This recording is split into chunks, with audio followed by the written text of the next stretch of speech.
everyone. It is time for some real talk.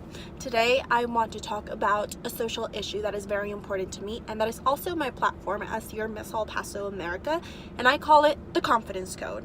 First of all, let me just make it clear, I am not driving. I'm in my car waiting for my class to begin. So I decided to do this video in the meantime because it's something that I would love to talk to you all about. So let's get started.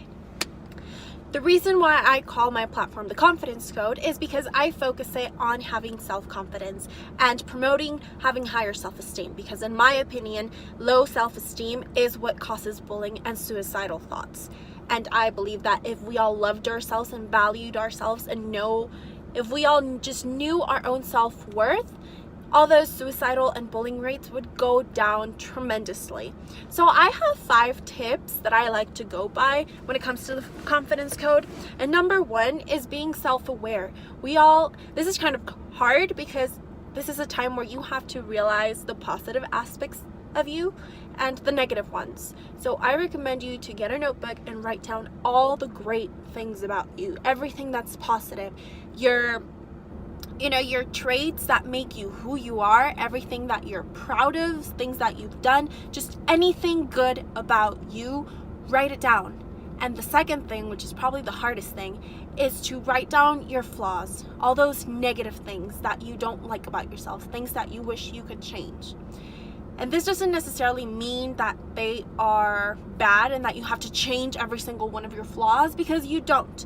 In my opinion, I think your flaws are what make you unique, and they are what make you who you are. If we didn't have flaws, we would all be perfect and we would all be the same, and the world would be absolutely boring. And we don't want that. We have to embrace our flaws, and if we have to change some of them, then yes, go for it. As long as you're moving forward and becoming a better version of yourselves, then totally for it. But if it's something that you know it's not in your control and it's a flaw that you cannot change, just embrace it, because that makes you unique, that separates you from everybody else.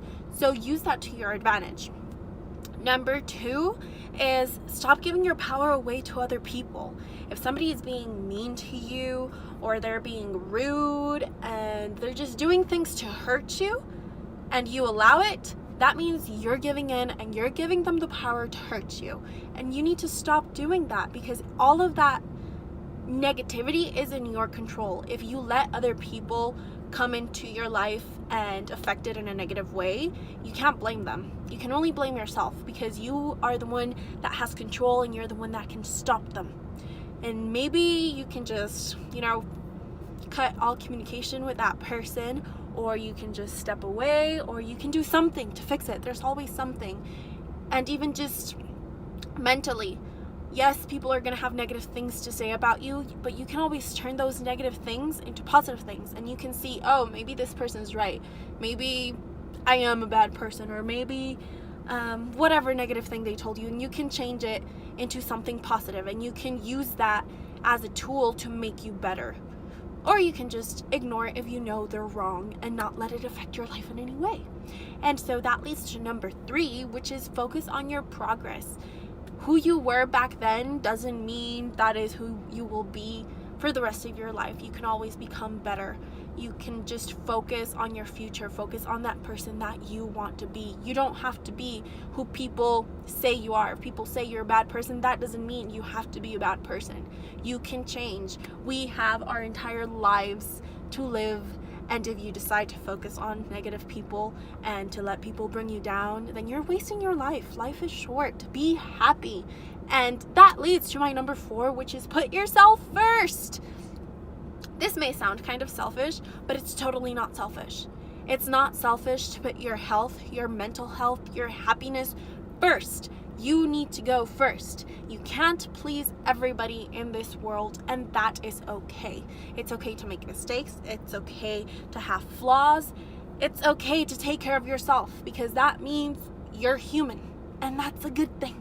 We're all human, and that's something very important we all need to understand. And the 5th one is stop complaining and take action. We hear people constantly saying, oh, it's because my life is a mess. Oh, I don't like this. Oh, I'm doing really bad in school. Oh, this, oh, that, blah, blah, blah, blah, blah.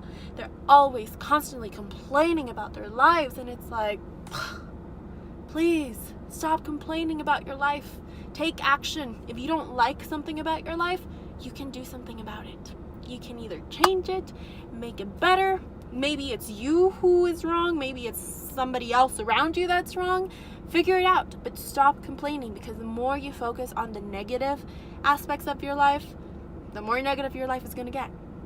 But if you try to make things better and work hard towards your goals and your dreams, then everything's going to be positive, and you're going to be happy, and you're going to live the life you were meant to live. And honestly, if it's worth dreaming, it's worth working for. And if you know you want something, before you start something, okay, let me rephrase that. If you truly want something, you gotta think about it. Like, do I really want this? And if the answer is yes, then go all the way. Don't start something and stop halfway and be like, oh, you know what? This is too much work. I don't want to do this anymore. No. If you want something, work hard for it, because you can accomplish it. And yes, everything is in life is going to be hard, and you're going to have to work really hard towards it. But that's the fun part, working for it, because once you have it, you're going to feel proud of the hard work you put in, and you're going to feel really happy of reaching your goal. And now when you're looking at your goals, a lot of us make the mistake of, think of it as a staircase. We make the mistake of looking at the top, looking at that end goal that we want. And then sometimes we look at it and we're like, dang, that's really far. That goal is really far. I don't know if I can reach it. And that's a mistake. You need to look at the first step that's right in front of you and take that first step. And then look at that second step and take that second step. And every single time you're taking a step, you're getting closer and closer to your goal. And it's okay when people ask you the question of, where do you see yourself 10 years from now? That's a tough question, because you might have goals and dreams and things and where you want to be in 10 years, but I recommend don't put a timeline to it. If it's something that you want, just work for it. It may take less time, it may take more time than you expected, but in the end, you're gonna reach that goal. It doesn't matter how long it takes. So that's my recommendation. And the last thing I want to say is love yourself. Love who you are. Be true to yourself. Don't focus on the negative. You are beautiful, you're smart, you're unique, and you are very much capable of accomplishing any single thing you set yourself out to accomplish. And well, my class starts in about 10 minutes, so that is all the time that I have. And I hope I can continue to talk to you guys about my platform later on. But thank you for watching, thank you for listening, and I hope this inspired you in a way to become better and to love yourself and respect yourself and put yourself first, because that is not selfish. You are human and you have the right to be happy, and we're in this world to be happy and to make the best out of every single day. So I love you all, God bless you all, and I will see you all soon.